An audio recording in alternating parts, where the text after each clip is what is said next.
Hello everyone, welcome to the learning methods লৈ আপোনালোকক স্বাগতম জনাইছো. In today's video, we will learn about social studies and social science in a simple and easy way.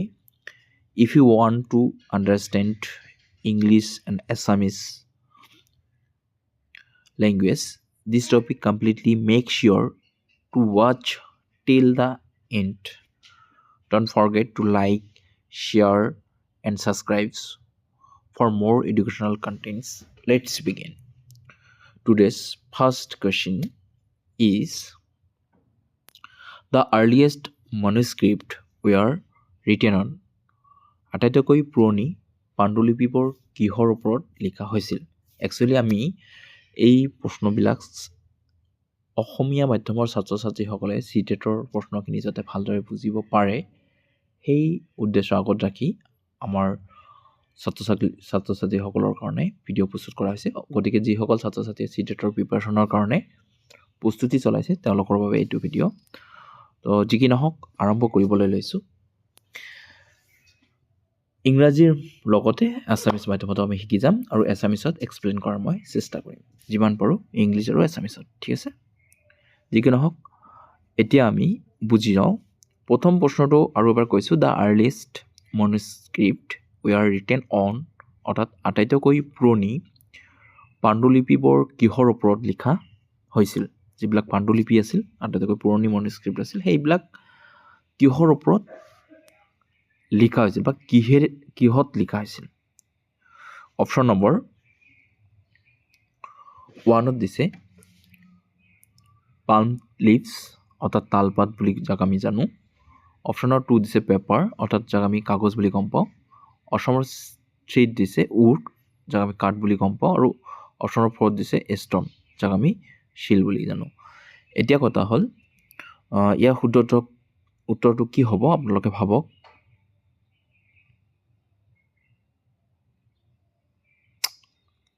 Yes, actually the earliest manuscript were written on palm leaves. Okay, ইয়াৰ শুদ্ধ উত্তৰটো হ'ব তেনেহ'লে palm leaves. তো আৰু এটা কথা মনত কৰিম, because they R easily available. এই তাল পাত সেই সময়ত কি কৰা হৈছিলে, খুব সহজলভ্য আছিল, সহজেই পোৱা গৈছিল। আৰু যিসকল লেখকে এই টোকাসমূহত লিখিছিলে তেওঁলোকে অতি সহজে বহুত দিনলৈকে সেই টোকাসমূহ সংৰক্ষণ কৰি ৰাখিব পাৰিছিল এই তালপাতত লিখি পিনে।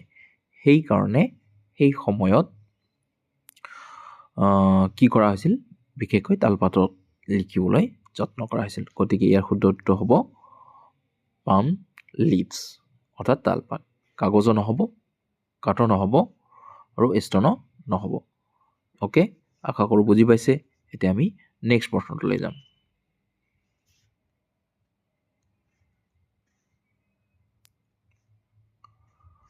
নেক্সট প্ৰশ্নত কি কৈছে চাওঁ আহক।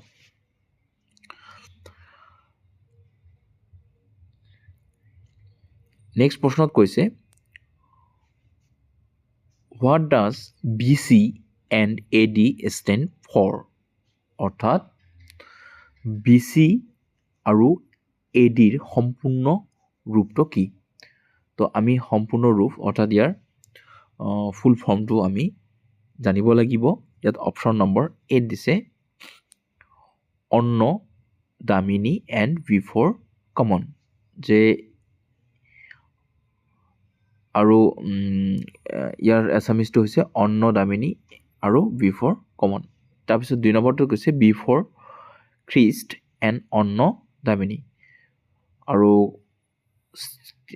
3 নম্বৰ দিছে অন্ন দামিনী এণ্ড বিফৰ খ্ৰীষ্ট। আৰু 4 নম্বৰটো দিছে নম অফ দ্য এভভ, অৰ্থাৎ ওপৰৰ এটাও নহয়। এতিয়া বুজি লওঁ ইয়াত কি কৈছে BC, ইয়াত কি কৈছে আমাৰ BC। What does BC and AD stand for? অৰ্থাৎ BCয়ে আমি BCৰ অৰ্থটো আমি কি বুজি পাওঁ? আমি যদি চাওঁ, চোৱা BC অৰ্থটো আমাক এইটো বুজাব বিতে বিফৰ, ঠিক আছে এণ্ড চিতে হ'ব খ্ৰীষ্ট বিফৰ খ্ৰীষ্ট আৰু এডিতে কি বুজাইছে এডিতে অন্ন আৰু ডিতে বুজাইছে ডমিনি অৰ্থাৎ বিচিতে কি বুজাইছে বিফৰ খ্ৰীষ্ট এণ্ড এডিতে বুজাইছে অন্ন ডমিনি গতিকে ইয়াৰ শুদ্ধ উত্তৰটো হ'ব অপশ্যন নম্বৰ 2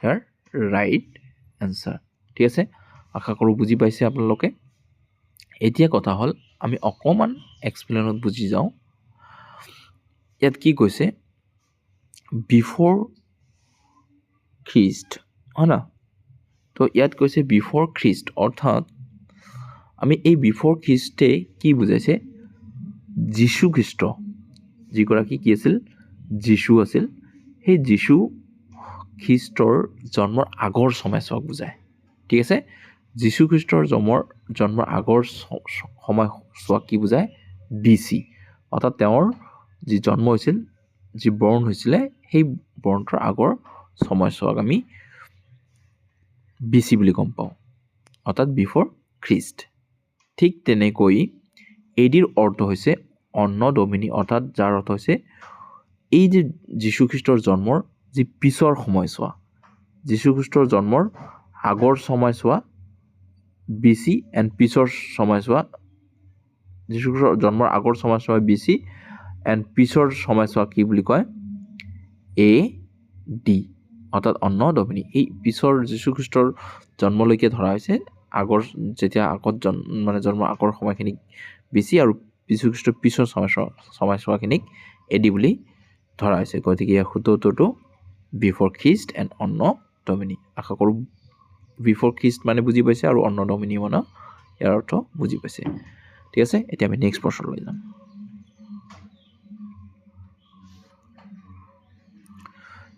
3 নম্বৰ প্ৰশ্নত কি কৈছে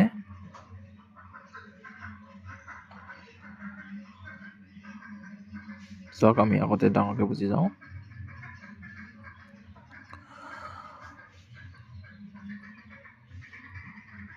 3 নম্বৰ অপশ্যনত কি কৈছে which of the following is are characteristics of manuscript অৰ্থাৎ তলৰ কোনবোৰ পাণ্ডুলিপিয়ে বৈশিষ্ট্য তলত A B C তিনিটা অপশ্যন দিয়া হৈছে ইয়াৰে কোনবোৰ পাণ্ডুলিপি বৈশিষ্ট্য ঠিক আছে আমি বুজিবলৈ চেষ্টা কৰোঁ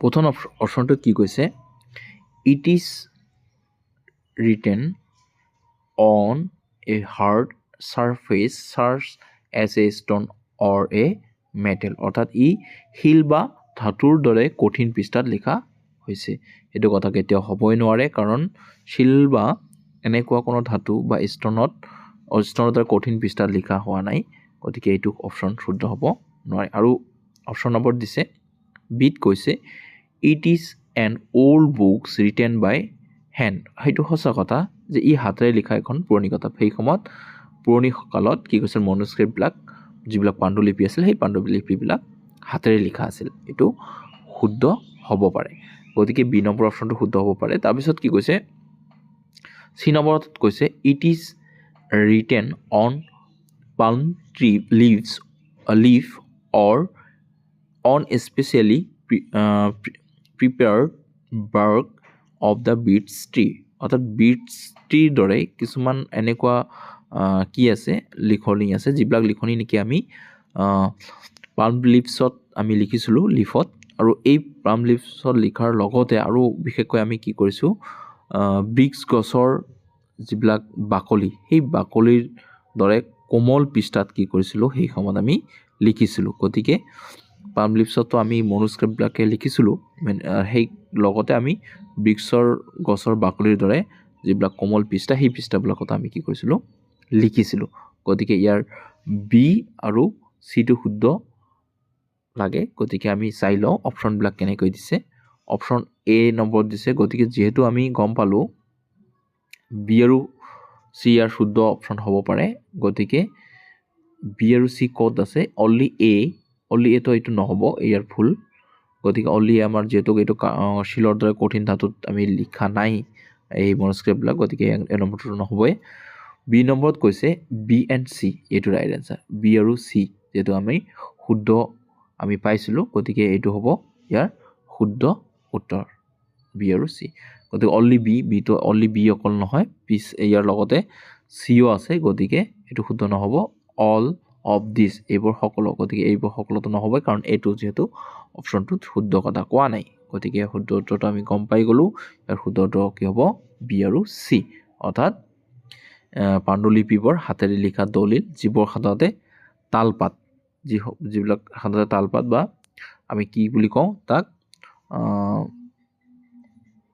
পাল্ম লিভছ, হয় না, পাল্মছ লিভ, সেই পাল্মছ লিভত লিখা হৈছিল, আৰু স্পেচিয়েলি বিক্স গছতো লিখা হৈছিল। গতিকে ইয়াৰ শুদ্ধ উত্তৰ আমি গম পাই গ'লোঁ, বি আৰু চি হ'ব ইয়াৰ শুদ্ধ উত্তৰ। ঠিক আছে, আমি নেক্সট প্ৰশ্নটোলৈ আগবাঢ়িম এতিয়া।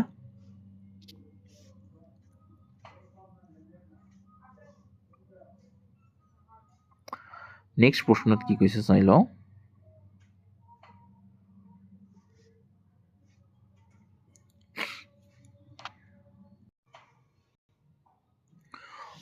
ইয়াত কৈছে consider the following statement, A and B choose the correct option.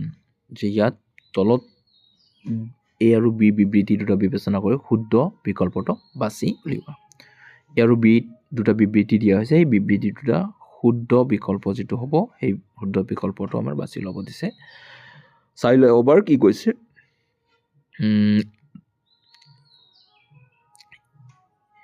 Inscriptions are the most reliable evidence and their study is called epigraphy. অৰ্থাৎ শিলালিপিবোৰ আটাইতকৈ নিৰ্ভৰযোগ্য প্ৰমাণ আৰু ইয়াৰ অধ্যয়নক এপিগ্ৰাফি বোলা হয়। কথাটো সঁচা নে মিছা? হয়, শিলালিপিবোৰৰ ঐতিহাসিক অধ্যয়নৰ বাবে আটাইতকৈ নিৰ্ভৰযোগ্য বুলি প্ৰমাণ কৰা হয়, আৰু এই শিলালিপিৰ অধ্যয়নক এপিগ্ৰাফি বোলা হয়। আপোনালোকে মনত ৰাখিব, এই শিলালিপিৰ অধ্যয়নবোৰক, যিবিলাক শিলালিপি অধ্যয়ন কৰা হয়, এই অধ্যয়নক আমি এপিগ্ৰাফি বুলি কওঁ। এইটো আমাৰ কথা। বিবৃতি 1টো শুদ্ধ কৈছে। তাৰপিছত আমি বি নম্বৰটো চাওঁ কি কৈছে। বি নম্বৰত কৈছে James Prinsep, the secretary of Asiatic Society of Bengal, succeeded for the first time deciphering and Brahmi script. এতিয়া চাওক কি কৈছে যে James Prinsep Asiatic of Bengal সচিব প্ৰথমবাৰৰ বাবে ব্ৰাহ্মী লিপি পথদ্বাৰ কৰিবলৈ সফল হৈছিল। কথাটো সঁচা নে মিছা? অৰ্থাৎ আমি জানো শিলালিপিবোৰ যিবিলাক আছিল, তেওঁ প্ৰথম যি আছিল জেমছ প্ৰিন্স এছিয়েটিক ছ'চাইটি অফ বেংগলৰ যিজন সচিব আছিল, প্ৰথম ব্যক্তিগৰাকীয়ে যিয়ে ব্ৰাহ্মী লিপি সহজভাৱে পথদ্বাৰ কৰিছিল। ব্ৰাহ্মী লিপিটো সহজভাৱে কি কৰিছিলে? পথদ্বাৰ কৰিছিল। আৰু যিটো প্ৰাচীন ভাৰতীয় ইতিহাস বুজিবৰ বাবে এক গুৰুত্বপূৰ্ণ ভূমিকা পালন কৰিছিল। যিটো প্ৰাচীন ভাৰতীয় আমাৰ যি ইতিহাস, এই ইতিহাস ইয়াৰ জৰিয়তে বুজাৰ বাবে গুৰুত্বপূৰ্ণ ভূমিকা পালন কৰিছিল এই ব্ৰাহ্মী স্ক্ৰিপ্টবিলাকে প্ৰাচীন ইতিহাস বুজিবলৈ। তো ইয়াৰ দুটা কথাই শুদ্ধ, গতিকে আমি অপশ্যনখিনি চাই লওঁ। প্ৰথম অপশ্যনটোত দিছে, যিহেতু আমি এ আৰু বি দুটা বিবৃতি আমি শুদ্ধ বুলি গম পালোঁ, তো গতিকে ইয়াৰ both A and B are true. ইয়াত দিয়া দিছে যে A and B are true, গতিকে আমাৰ A নম্বৰ যিটো অপশ্যন আছে, A and B are true, এয়া আমাৰ শুদ্ধ। গতিকে অপশ্যন নম্বৰ 2 ভুল হ'ব, A is false and B is true। তাৰপিছত অপশ্যন নম্বৰ 3 দিছে A and B are false, A আৰু B দুটা শুদ্ধ, তেনেহ'লে এইটোও ভুল হ'ব। অপশ্যন 4 দিছে A is true and B is false, এইটোও ভুল। গতিকে ইয়াৰ শুদ্ধ উত্তৰ হ'ল both A and B are true। ঠিক আছে, এতিয়া আমি নেক্সট প্ৰশ্নটোলৈ আগবাঢ়িম। আজি আমি লাষ্ট প্ৰশ্ন, আজিৰ আমাৰ চাই লওঁ এবাৰ প্ৰশ্নটো আগতে বুজি লওঁ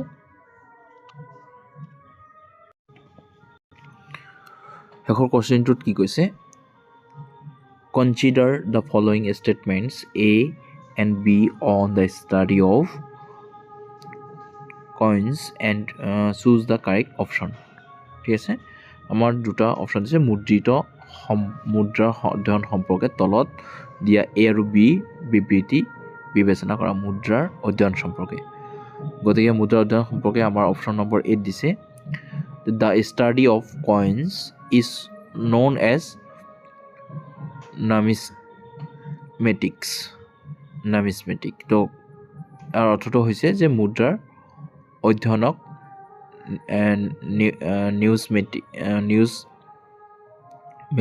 নিউজমেটিক্স বুলি কোৱা হয় অৰ্থাৎ নামিছমেটিক্স আমি জানো বুলি কোৱা হয় আৰু নেক্সট আমাৰ দিছে মুদ্ৰাই আমাৰ কি কৰে 2 নম্বৰটা দ্য কইন্স গিভছ আছ an idea about the socio-political aspect of that period অৰ্থাৎ মুদ্ৰাই আমাক সেই সময়ৰ socio-political দিশৰ বিষয়ে ধাৰণা দিয়ে গতিকে A আৰু B কোন দুটা বিবৃতি শুদ্ধ হ'ব আপোনালোকে এবাৰ ভাবি লওক তাৰপিছত আমি বুজি লওঁ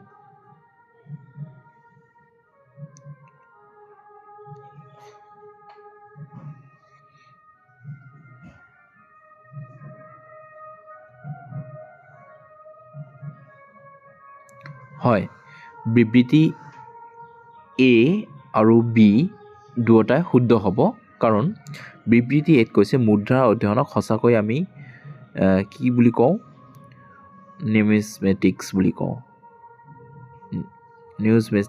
কওঁ আৰু ইতিহাস আৰু পুৰাতত্ত্বৰ এইটো এটা সুস্থাপিত সত্য ঠিক আছে আপোনালোকে গম পাব কথাটো তাৰপিছত B নম্বৰত কৈছে যে the coins gives us an idea about the socio-political aspect of that period অৰ্থাৎ মুদ্ৰা হৈছে গুৰুত্বপূৰ্ণ ঐতিহাসিক সামগ্ৰী যি আমাৰ এটা সময়ত কি কৰে সামাজিক আৰু ৰাজনৈতিক দিশৰ বিষয়ে ধাৰণা দিয়ে যেনে শাসক অৰ্থনীতি সংস্কৃতি আৰু প্ৰযুক্তি ঠিক আছে তো গতিকে B নম্বৰ অপচনৰ ইয়াৰ কি হ'ব শুদ্ধ হ'ব A আৰু B শুদ্ধ হোৱাৰ বাবে গতিকে আমি অপচনটো চাম ক'ত A আৰু B দুটাই দি আছে both yes your answer both A and B are true গতিকে ইয়াৰ শুদ্ধ উত্তৰটো কি হ'ব A 1 নম্বৰ অপচন